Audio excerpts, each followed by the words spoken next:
Hello students, now problem number 10 from review assignment JEE Advanced 2020. This problem is from the chapter magnetism. It consists of concepts from motion of charged particle in electromagnetic force, and it is the application of Lorentz force. We have some charge Q here. It first moves through a space. It is first moving in a straight line path. The trajectory is a straight path, and in this space shown here, in this space we have a magnetic field B and also electric field capital E. Both are perpendicular. So it first travel in the perpendicular electric and magnetic fields. Notice that it is traveling along the straight path. It is not deviating. As per the Lorentz force, F on a charged particle is Q times V cross B plus E. That's the Lorentz force definition. If E and B both are present and the charged particle is moving undeviated, then it is moving undeviated at a constant speed. That means without any acceleration. Then it is possible when the force F is equals to 0, and when this force is equals to 0, you can write that this V cross B should be equals to minus times of E, and therefore E vector will be now minus of V cross B,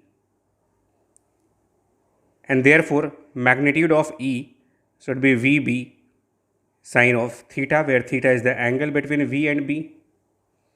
If you look into the diagram, the direction of velocity and the direction of magnetic field which is cross into the plane.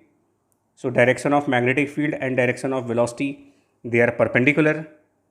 So this angle theta should be 90 degree, and therefore E equals to V into B, or you can find V equals to E over B. This is from A1 to A2, phase 1. This is from point A1 to point A2, where the trajectory is a straight line, undeviated, without any acceleration. After that, there is no electric field. In the upper space, in this space, there is no electric field. Only magnetic field is present, and the velocity of charged particles is in this direction, which is perpendicular to the magnetic field.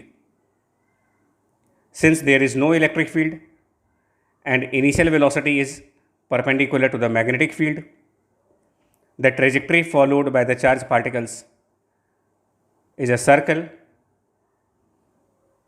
And if we remember the result of radius for that circular path, the radius of circular trajectory of a charged particle in a uniform magnetic field is given by mv over q times b. Or you can say that diameter is equals to 2mv over qb. Capital D is the diameter. In the diagram, we have two trajectories, and that is because the diameter of circular trajectory is proportional to the mass of particle. And in this question, we have two isotopes. So they will have same value of charge, but their masses will be different. So if they have same charge and different masses, they will follow circular trajectories of different diameters. And it is very obvious that the particle of lesser mass will have lesser diameter, the particle of higher mass will have higher diameter. So 35 Cl and 37 Cl, this particle which is on a smaller circular path belongs to 35 Cl, and the trajectory of larger radius belongs to 37 Cl.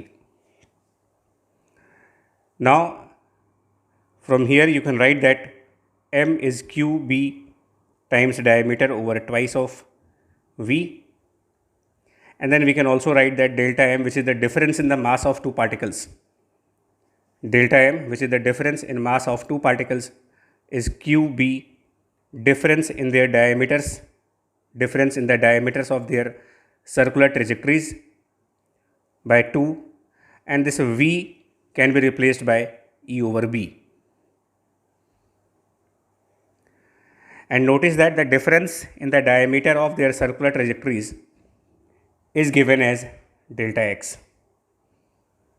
So delta D is nothing but delta x, and now from here you will find the value of capital E. So now delta M will be QB delta x over twice of E, and this B will go upside, so it will become B square. So from here you can find the value of electric field which is required in this question, which is QB square delta x over twice delta M. That's the answer for this particular question. And this working is called as mass spectrometer. And this portion of instrument where the particle is moving in the straight line path in a combined electromagnetic field, this portion is actually known as velocity selector. So first it is the working of velocity selector, and then it is the working of mass spectrometer.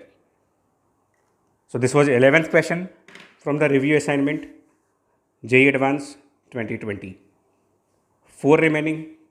Wait for the videos of those questions. Take care. Bye bye.